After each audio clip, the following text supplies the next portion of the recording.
I have tried not using a preservative in my goat milk lotion, and it didn't work out. It blew up, so I don't do that anymore. I was just reading yesterday about a type of a natural preservative that is suitable for milk lotions, so you can look up online.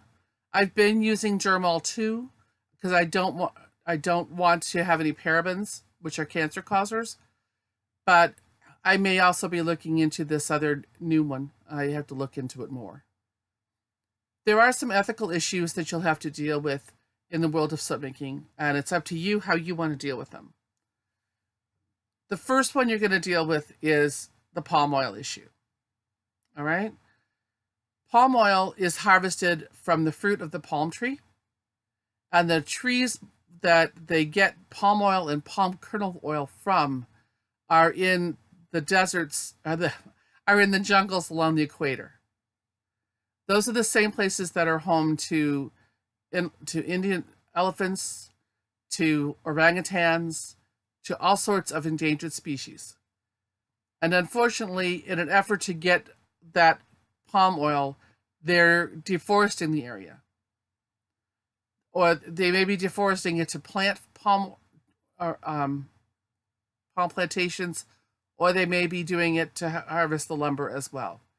But palm oil has become a real problem when it comes to being a good environmental steward. I've tried to not use it, and I do have an alternative line, which we call the locavore line.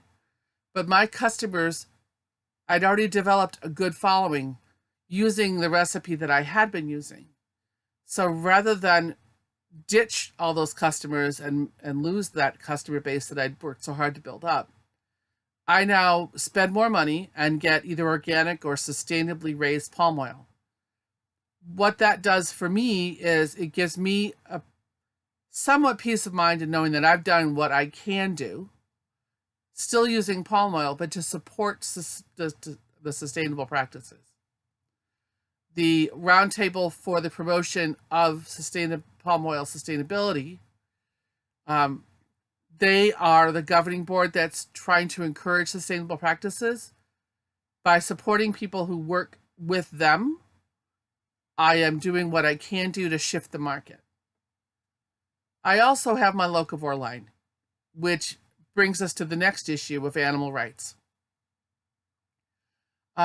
If you don't use palm oil, the best substitute for it is either tallow or lard. Tallow comes from cattle, lard comes from pigs. Last year, we raised our own little American guinea hogs. We loved them. Their names were Porchetta and Beans. And the American guinea hog is a lard pig. So when we butchered them, we got a lot of fat, which we're still melting down and rendering. But I can use a direct switch out from the palm oil to my lard. And I know that those were animals that were sustainably raised. They were raised with love. They had free range. They had great food. They were so fat, we didn't want to eat them just because the fat was so fatty. The food was so fatty. We're still trying to figure out the best way to use them. So that was my trade-off. If I had cattle, I could use my beef tallow.